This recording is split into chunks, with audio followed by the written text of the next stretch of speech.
I knew something was wrong the second I saw Mr. Peterson's hand slip off his glass. The drink nearly tipped over before he caught it at the last second, his reflexes working just enough to save the whiskey from spilling across the bar. Our company's New Year's Eve party had been loud and crowded all night, but now people were grabbing their coats and heading for the doors. The music still played, some pop song I didn't recognize, but the energy had shifted. Everyone just wanted to get home. I stood near the coat check area, digging through a pile of jackets trying to find mine. That's when I noticed him sitting alone at the bar in the corner. Mr. Peterson, my department head for the past 4 years. The man who approved my time-off requests and ran our Tuesday morning status meetings. We weren't close or anything like that. He was my boss. I was just another employee trying to do decent work and not mess up too badly. But something about seeing him there, slouched over that bar with his tie hanging loose and his expensive suit jacket draped over the stool next to him, made my chest feel tight. I watched Amanda from HR walk right past him. She had her phone out, probably calling an Uber, and she didn't even glance his way. Then Kevin from operations did the same thing, laughing at something on his screen as he headed for the exit. Even Lisa, his personal assistant who sat outside his office every single day, hurried past with her coat already buttoned up. Nobody stopped. Nobody checked if he was okay. Nobody seemed to care that our department head looked like he might fall off that bar stool any second. My grandmother used to tell me something when I was growing up. She'd say, "Walking away is easy. Staying when someone needs you, that's what separates good people from everyone else." I was maybe 10 when she first said it, and I didn't really get what she meant. But standing there watching everyone ignore Mr. Peterson, something clicked in my brain. This was one of those moments she'd been talking about. I took a deep breath and walked over to the bar. My heart was beating faster than normal. "Mr. Peterson?" I said, keeping my voice gentle so I wouldn't startle him. "You doing okay?" He lifted his head slowly, like it weighed 100 pounds. His eyes tried to focus on my face but kept sliding to the left, then the right, before finally landing somewhere close to where I was standing. "I'm fine," he mumbled. The words came out thick and heavy, like his mouth wasn't working right. "Just fine. Heading home soon." I'd seen drunk people before. My uncle got like this sometimes at family barbecues. But seeing my boss this way felt different. Uncomfortable. Like I was seeing something private that I wasn't supposed to see. "Let me help you get home," I said. "My car's right outside in the parking lot." He tried to wave me off, but his hand moved in a weird, sloppy way that didn't match what he was trying to do. "Don't need help. I drove here. I'll drive myself back." My stomach dropped like I'd just gone over a hill too fast. "Drive." The word came out louder than I meant it to. He could barely sit up straight. "I don't think that's a good idea, sir." The word sir felt strange to say right then. Too formal. But I didn't know what else to call him. "I'm perfectly capable," he said. But even as the words left his mouth, he swayed a little to the left. His elbow slipped off the bar and he had to grab the edge to steady himself. "Please," I said, "just let me give you a ride. It's not a big deal. I'm heading out anyway." For a long moment he just stared at me. Then something in his face changed. His expression softened and he looked sad in a way that made my throat feel tight. "You're a good person," he said quietly. "Better than most people here tonight." I didn't know how to respond to that, so I just reached for his suit jacket and held it out to him. He took it but didn't put it on. Just held it in his lap like he'd forgotten what jackets were for. Getting him off that bar stool was harder than I expected. When he tried to stand, his legs wobbled and I had to grab his arm to keep him from going down. He was over 6 feet tall and probably weighed at least 70 pounds more than me. Suddenly I was supporting most of his weight and my shoulder dipped under the pressure. I had to plant my feet wide just to stay balanced. "Okay," I said more to myself than to him. "We're going to take this really slow." The walk to the parking lot felt like it took forever. Every few steps, Mr. Peterson would stop and try to say something. He'd open his mouth and words would come out. Something about the Anderson project or the budget meeting next week. And then he'd just trail off into nothing. His breath came out in white clouds in the freezing air. Mine did too. both of us huffing like we'd just run a race when really we were barely moving at all. The parking lot was almost empty now. Just a handful of cars scattered under the yellow streetlights. My beat-up Toyota sat in the far corner, looking rough next to the nice cars that were left. Mr. Peterson drove a silver Audi that probably cost more than I'd make in 3 years. I'd seen it in the reserved parking spaces every morning when I arrived at work. When we finally reached my car, I had to lean him against the passenger door while I dug through my pockets for my keys. The metal felt like ice against my fingers. I unlocked the door and pulled it open, then tried to guide him into the seat. It was like trying to fold a really tall person into a really small space. His head bumped the roof of the car. His legs didn't want to bend the right way. His expensive shoes scraped against the frame. Finally, after what felt like 10 minutes of struggling, he was sitting down. I reached across him and pulled the seatbelt across his chest, clicking it into place. He didn't help or resist, just sat there like a big kid who didn't know what was happening. I closed the door and walked around to the driver's side, my heart pounding way harder than it should have been. What was I doing? This was my boss, my actual boss, the man who decided if I got raises or promotions or even kept my job. And here I was, about to drive him home because he was too drunk to function. Part of me wanted to just call him a cab and go home. Let someone else deal with this. But I couldn't. Something about seeing everyone else walk past him, seeing him sit there alone and ignored, made it impossible for me to leave. I started the engine and pulled out of the parking lot. In my rearview mirror, I could see the restaurant where the party had been. The windows glowed warm and yellow against the dark sky. Inside, a few people were probably still there, finishing their drinks and saying goodbye. They had no idea I was driving our department head home. They had no idea any of this was happening. Mr. Peterson didn't say much during the first part of the drive. He sat there with his head leaning against the window, his eyes half closed. Every now and then he'd mumble something I couldn't understand. Something about his brother. Something about the office. The words were all mixed up and didn't make sense together. I kept my eyes on the road and my hands tight on the steering wheel. The streets were wet from rain earlier in the day. They reflected all the lights from the buildings and street lamps. Red and green and white lights blurred past my windows as we drove through downtown Chicago. Any other night it might have looked pretty, but right now it just felt lonely. Mr. Peterson's hand suddenly lifted and pointed toward the right. "Turn here," he said.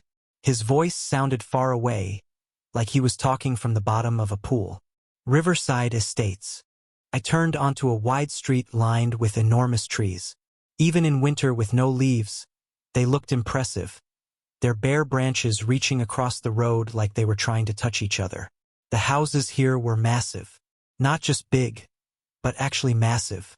3-story brick colonials with circular driveways. Tudor-style homes with stone accents and fancy ironwork. Perfect lawns even though it was January. Every house looked like something from a magazine about how rich people lived. "Which one?" I asked, driving slowly down the street. I didn't want to miss it in the dark. "That one," he said, pointing at a house on the left. It was a beautiful Tudor-style place with cream-colored stone on the bottom half and dark wood beams making patterns on the top half. The driveway curved in a half-circle in front of double oak doors. Boxwoods trimmed into perfect rectangles lined the walkway. A Christmas wreath still hung on each door, and warm light glowed from inside the windows. I pulled into the driveway and turned off the engine. For a second, I just sat there, not sure what to do next. Should I honk the horn? Should I help him to the door? Should I just leave him here and hope he could make it inside on his own? Mr. Peterson decided for me by trying to open his door. The handle clicked and the door swung open, and suddenly he was leaning out of the car, about to fall face first onto the cobblestone driveway. I jumped out of my seat and ran around the car as fast as I could. My heart was racing. I caught him just before he hit the ground, his full weight pressing against me, and I staggered backward. My shoes scraped on the stones as I tried to keep both of us from going down. Okay, I've got you," I said, even though I wasn't completely sure I did. My arms were shaking from holding him up. Getting Mr. Peterson from my car to his front door was like trying to move a piano by myself. His feet dragged with each step. The soles of his expensive leather shoes scraped against the cobblestones, making a sound that seemed too loud in the quiet neighborhood. Twice I thought we were both going to fall. My legs were shaking under his weight. I kept one arm wrapped tight around his waist while his arm hung over my shoulders, and together we shuffled forward in this awkward sideways walk that probably looked ridiculous if anyone was watching from their windows. The porch light was on, casting long shadows across the driveway. Almost there, I kept saying, though I wasn't sure if I was talking to him or myself. Just a few more steps. We can do this. When we finally reached the front door, I realized I had a problem. Both my hands were busy keeping Mr. Peterson upright. I couldn't knock or ring the doorbell. I stood there for a second trying to figure out what to do. Then I lifted my foot and kicked the door gently. It made a soft thump that probably nobody inside could hear. I tried again, harder this time. Thump, thump, thump. Still nothing. I was about to try a third time when I heard footsteps from inside. Fast footsteps like someone running. The door swung open and Mrs. Peterson stood there. Her face was pale and her eyes were wide with worry. She was wearing a silk robe over pajamas. Her blonde hair was pulled back in a messy ponytail, and I could see that her mascara was smudged under her eyes like she'd been crying. The second she saw her husband leaning against me, her whole face changed. Relief washed over it first, then exhaustion, then something that looked almost like anger mixed with sadness. "Oh, thank God," she breathed out. Her hand flew to her chest. "I've been calling him for 3 hours. I didn't know if he was hurt or lost or—" She didn't finish the sentence. She just rushed forward and grabbed Mr. Peterson's other arm. Together, we managed to get him through the doorway and into the house. It smelled like pine trees and vanilla candles. A tall Christmas tree stood in the corner of the living room, covered in white lights and silver ornaments. Everything looked perfect and elegant, like a house from one of those home decorating shows my mom liked to watch. We lowered Mr. Peterson onto a cream-colored sectional sofa that probably cost more than my car. He sank into the cushions with a heavy sigh. His eyes were already closing and his head rolled to one side. For a second, I thought he might be falling asleep right there in front of us. Mrs. Peterson moved quickly. She grabbed a soft throw blanket from a nearby chair and spread it over him. Her hands were shaking as she tucked it around his shoulders. Then she straightened up and looked at me, really looked at me, and I saw tears forming in her eyes. "Thank you so much," she said. Her voice cracked on the words. "You have no idea. Most people wouldn't have done this. Most people would have just left him there at that bar." I shrugged, feeling weird about how grateful she was being. "It's really not a big deal. I just wanted to make sure he got home safe." "No," she said firmly. She wiped at her eyes with the back of her hand. "It is a big deal. Especially because—" She paused and glanced at her husband on the couch. He was breathing deeply now, maybe already asleep. "Can I tell you something? Can I explain why this matters so much?" I nodded, even though part of me wanted to say no and just leave. Sometimes knowing things makes life more complicated. But I could see she needed to talk. Needed someone to understand. Mrs. Peterson walked over to the big bay window that looked out at the dark street. Her arms wrapped around herself like she was cold, even though the house was warm. When she spoke again, her voice was quieter, more careful. "My husband lost his older brother 4 months ago," she said. "His name was Michael. They were business partners. They started Peterson and Peterson Architecture together 18 years ago. Built it from nothing. Just the two of them working out of a tiny rented office with one drafting table and big dreams." My stomach tightened. I hadn't known any of this. Mr. Peterson had never mentioned it at work. He just kept showing up every day, running meetings, reviewing projects, acting like everything was normal. "They were best friends," Mrs. Peterson continued. "Not just brothers. They'd been close since they were kids. Did everything together. Michael was the creative one, always sketching these amazing building designs. My husband was the practical one, figuring out how to actually build what Michael dreamed up. They balanced each other perfectly." She turned away from the window and looked at me. Her eyes were shiny with tears that she was trying hard not to let fall. "It was a heart attack," Massive one. It happened right there in their office on a normal Tuesday afternoon.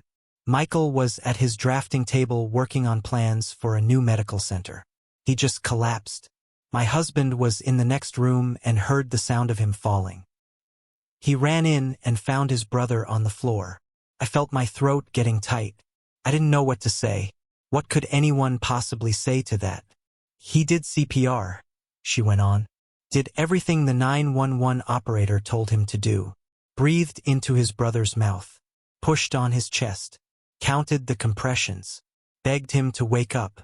But Michael was already gone. The paramedics said he probably died instantly. There was nothing anyone could have done. Mrs. Peterson walked over to a bookshelf near the fireplace. She picked up a framed photograph and held it for a moment, her fingers tracing the edge of the frame. Then she held it out for me to see.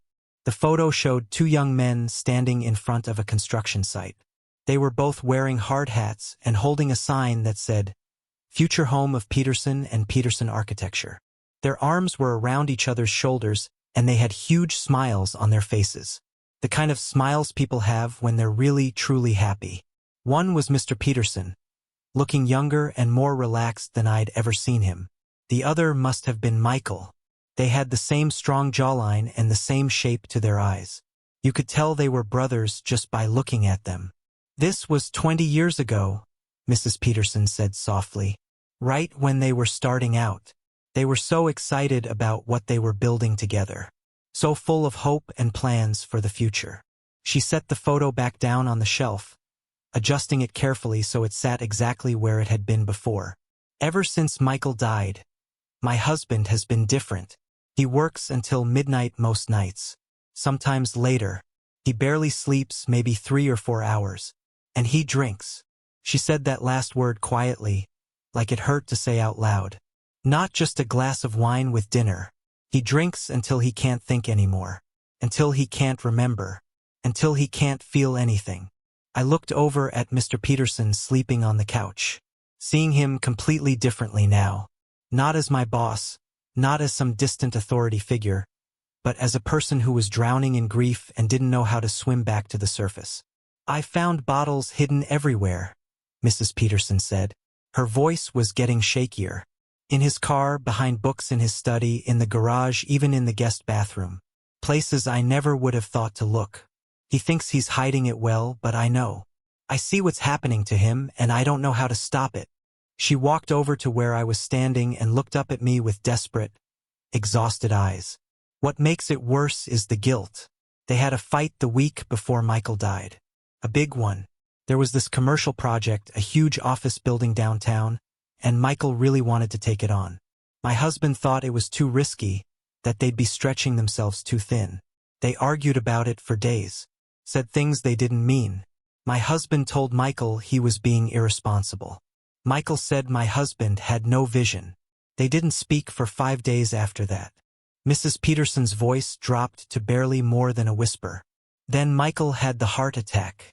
And those 5 days of not speaking became forever. My husband never got to apologize. Never got to tell his brother that he loved him or that the stupid argument didn't matter. Their last real conversation was a fight.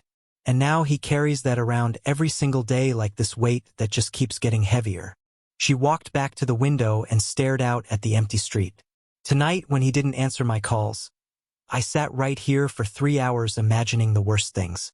I thought maybe he'd tried to drive home drunk. I thought maybe I'd get a call from the police saying there'd been an accident, that they'd found his car wrapped around a tree somewhere, that he was gone and I'd lost him too." Her shoulders started shaking and I realized she was crying for real now. Not just tears in her eyes, but actually crying. I kept calling and calling. It just rang and rang. I left messages begging him to please just text me back, to let me know he was alive. I called the restaurant where the party was and they said everyone had left already.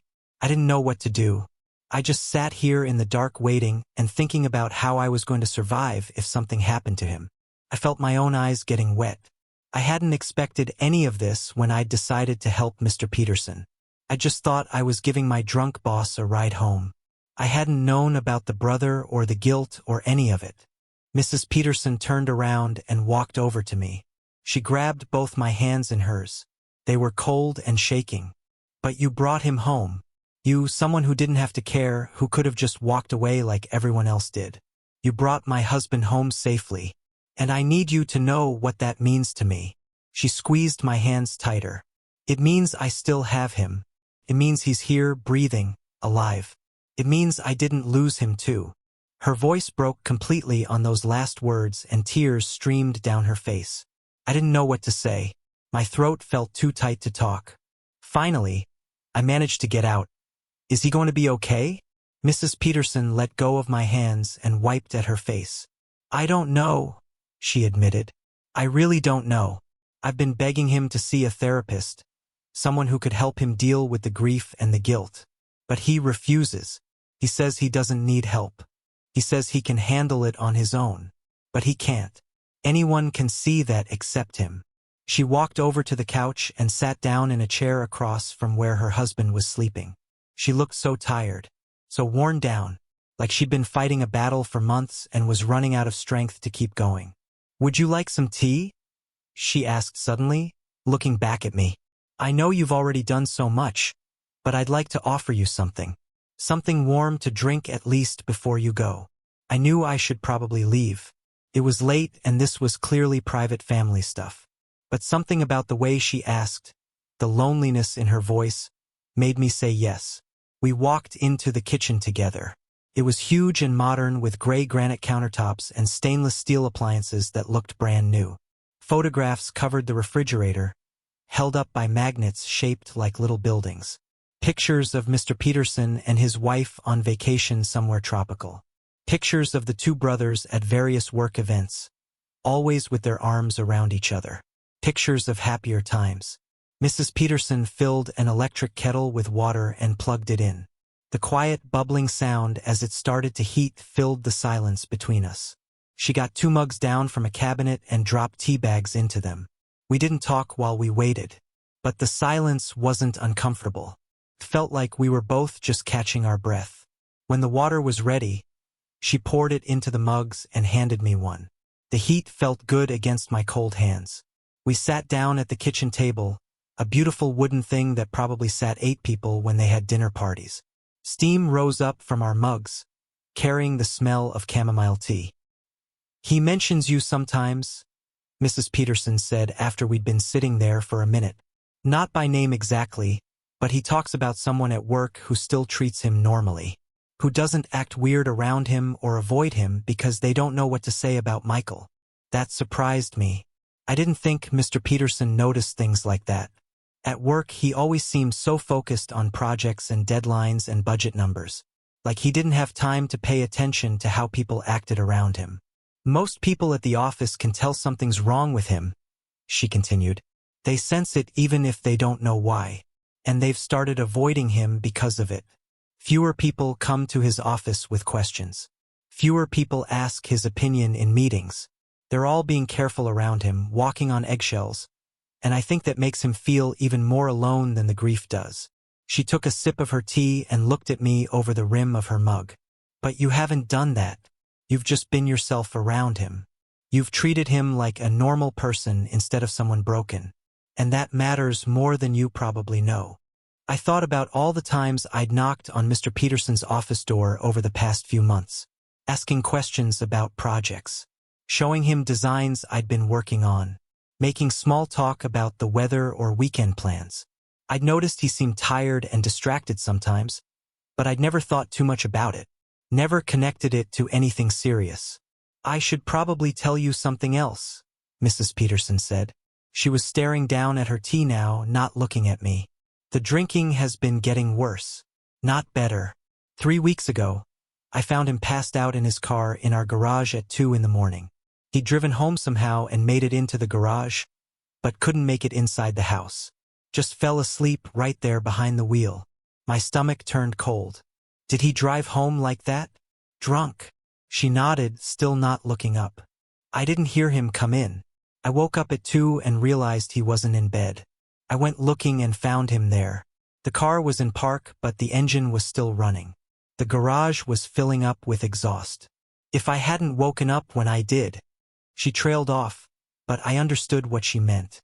I made him promise me that night that he'd never drive drunk again. He swore up and down that he wouldn't, that it was a one-time mistake. But then tonight happened. And when he didn't answer his phone, all I could think about was that promise and whether he'd broken it. She finally looked up at me and her eyes were red and exhausted. I can't keep living like this, waiting for the call that says he's in the hospital or worse, watching him destroy himself bit by bit. I love my husband, but I'm losing him anyway, just in slow motion instead of all at once like we lost Michael. We sat there for a long time, drinking our tea and not saying much. Sometimes she'd tell me a story about Michael and Mr. Peterson when they were younger, how they used to build things together as kids, little structures out of popsicle sticks and cardboard, how they'd always talked about starting their own architecture firm someday, how that dream had actually come true and how proud they'd been. When my mug was empty and the clock on the microwave said it was almost 1 a.m, I knew I needed to go. Mrs. Peterson walked me to the front door. She put her hand on my arm gently before I left.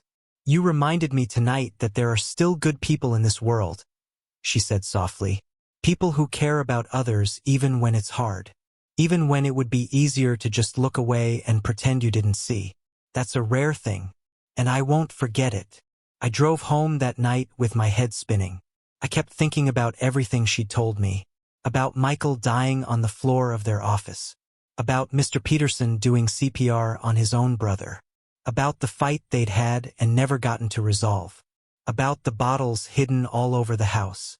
About Mrs. Peterson sitting by that window for 3 hours, terrified she'd lost her husband. When I got to my apartment building and parked in my usual spot, I just sat there in my car for a while. The engine was off, but I couldn't make myself get out.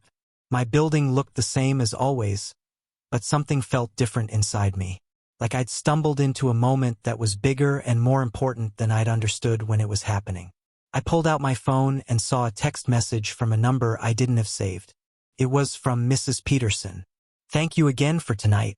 He woke up about an hour ago asking how he got home. I told him one of his employees cared enough to make sure he was safe." He smiled. I haven't seen him smile in 4 months. I stared at those words for a long time.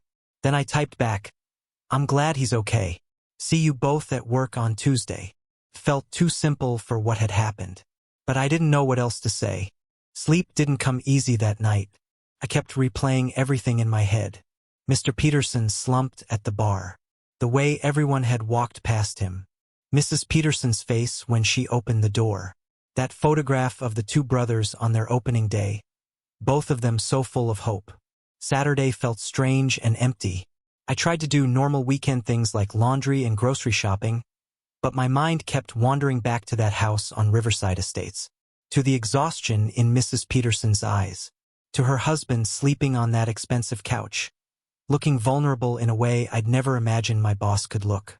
I kept checking my phone, half expecting another message, but nothing came. Sunday was somehow worse.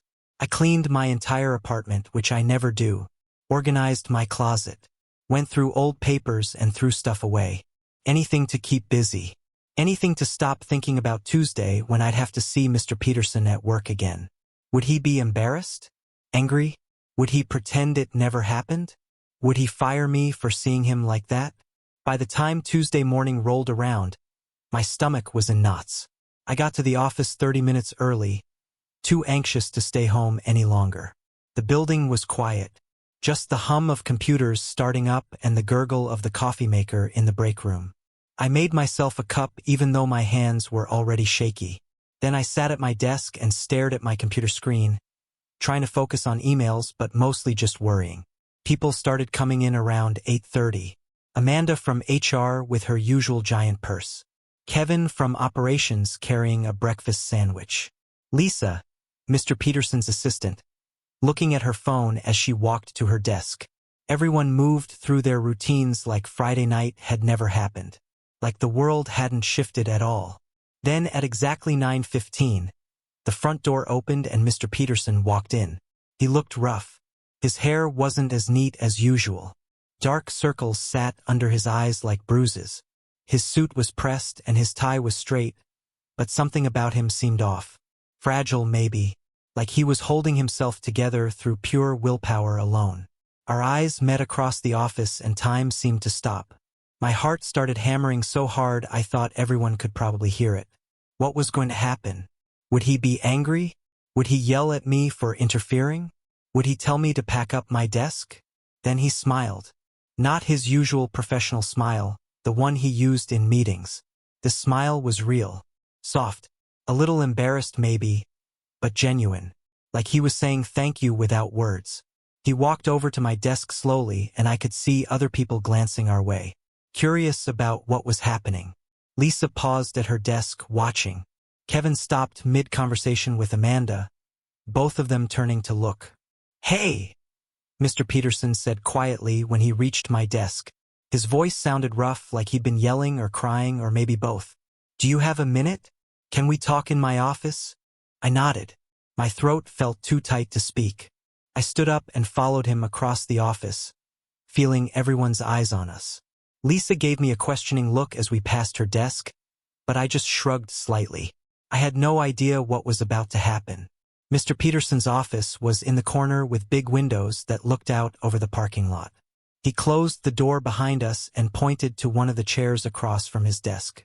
But instead of sitting behind his desk like he usually did, he sat in the chair next to mine. Like we were equals. Like we were just two regular people having a conversation. For a long moment he didn't say anything. Just sat there looking at his hands, turning his wedding ring around and around on his finger. I could see his jaw working like he was trying to figure out how to start. "I need to thank you," he finally said, "for Friday night. My wife told me what you did. How you made sure I got home safely when you could have just left me there." "It's okay," I started to say, but he held up his hand. "No. Let me finish. Please." He took a deep breath and I could see him gathering courage. Friday night wasn't the first time I've gotten that drunk. It's been happening a lot lately. Too much if I'm being honest. My wife has been worried sick about me. She's been calling me every night to make sure I'm okay, to make sure I made it home. And I kept telling her I was fine, that I had everything under control. But I don't. I really don't. His voice cracked on those last words and he had to stop for a second. I sat there not knowing what to do or say. This was my boss. The man who decided if I got promoted or not. And here he was opening up to me about things I never imagined he'd share. When I woke up Saturday afternoon on my couch and my wife told me what you'd done, it hit me really hard. He continued. "You're my employee. You could have just called me a cab. You could have asked someone else to deal with it. You could have left me at that bar and gone home to your own life. But you didn't. You stayed. You cared. Even though you barely know me outside of work." He looked up at me then and his eyes were wet. He was trying hard not to cry but not quite succeeding. "My wife and I talked for hours after you left. Really talked for the first time since my brother died. She told me how scared she's been. How she's been watching me destroy myself and didn't know how to stop it. How she thought one of these nights I might drive home drunk and never make it back." The weight of those words settled over the room. I thought about that silver Audi in the parking lot. About Mr. Peterson behind the wheel, too drunk to see straight. My blood went cold. "She made me see that I can't keep doing this," Mr. Peterson said. "That I'm not just hurting myself. I'm hurting her. I'm hurting the company my brother and I built. I'm hurting the people who work for me and depend on me." He wiped his eyes quickly with the back of his hand. So Sunday morning, I made a call to Dr. Rachel Chin. She's a therapist who works with grief and trauma. I have my first appointment tomorrow afternoon at 4. He looked at me with something that looked like hope mixed with terror. "I don't know if it'll help. I don't know if talking about Michael will make things better or worse. I'm scared that if I really let myself feel everything, I'll completely fall apart. But I have to try. For my wife. For myself. And maybe a little bit because you showed me that people still care. That I'm not as alone as I thought I was." I felt my own eyes getting wet. "That's really brave," I managed to say. "Going to therapy. Asking for help. That takes real courage." He laughed, but it sounded more like a sob. "I don't feel brave. I feel terrified. I feel like I'm barely holding on. Like if I loosen my grip even a little bit, I'll just fly apart into a million pieces." We sat there in silence for a minute. Outside the window, I could see people arriving for work, parking their cars, walking toward the building with coffee cups and bags. Normal Tuesday morning stuff. But in this office, nothing felt normal. Everything felt raw and real. "Can I ask you something?" Mr. Peterson said. I nodded. "Why did you do it? Why did you help me when everyone else just walked away?" I thought about that question. Really thought about it. Why had I done it? It would have been so much easier to leave. To let someone else deal with it. To go home and forget I'd ever seen my boss in that condition. "My grandmother used to tell me something," I said slowly. "She said that walking away is easy. But staying when someone needs you, that's what separates good people from everyone else. And I guess I just couldn't walk away. It didn't feel right." Mr. Peterson nodded slowly. Fresh tears slid down his cheeks, but he didn't wipe them away this time. "Your grandmother sounds like she was a wise woman." "She tried to be," I said. Mr. Peterson stood up then, and I did too. For a second I thought he might shake my hand or something formal like that. Instead, he pulled me into a hug. A real hug. The kind you give family or close friends. Not the awkward professional kind. "Thank you," he whispered. "Thank you for giving me a reason to keep fighting. For showing me that my life still matters to people. Even on my worst days." The weeks that followed felt different somehow. Mr. Peterson left the office at 5:30 most days instead of staying until dark. He started actually laughing in meetings when someone made a joke. He put a photo on his desk that I'd never seen before. Two men with their arms around each other, both smiling. I knew it was him and Michael. We started having coffee together some mornings. Nothing scheduled. Just if we both happened to be in the break room at the same time. We talk about sports or weekend plans or sometimes about how therapy was going. He told me once that it was harder than he'd expected but also helping more than he'd thought it would. One afternoon about 6 weeks after that New Year's Eve party, my phone buzzed during lunch. A text from Mrs. Peterson. My heart jumped, worried something had gone wrong. But when I read it, relief washed over me. "Wanted to give you an update. My husband has been going to therapy every Wednesday and I can see real progress. We had dinner together last night and talked about Michael for 2 hours. Really talked. He cried but in a healthy way. Like he was finally letting himself feel instead of burying everything. You gave us hope when we'd almost given up. Thank you." I read that message 3 times sitting in my car. People walked past on their way back from lunch, completely unaware of what I was holding in my hands. Words that said I'd mattered. That one choice on one night had created ripples I never could have imagined. 3 months later, Mr. Peterson called me into his office again. But this time I wasn't nervous. He was smiling when I walked in. "I wanted to tell you something," he said. "My wife and I went to Lake Tahoe last weekend. That's where Michael and I used to go fishing when we were kids. We scattered his ashes there. It was beautiful and sad and exactly right. And I couldn't have done it without the work I've been doing in therapy. The work that started because you cared enough to bring me home that night." He walked around his desk and leaned against it. "I'm promoting you to senior marketing manager. Comes with a big raise and your own team. You've earned it through your work. But I'd be lying if I said that night didn't show me something important about who you are. About the kind of person you are when nobody's watching." I sat there shocked, not sure what to say. "You didn't save my life that night," Mr. Peterson continued. "I'm saving my own life by choosing to get help and do the hard work of healing. But you showed me I was worth saving. That my life still mattered to people. And that made all the difference."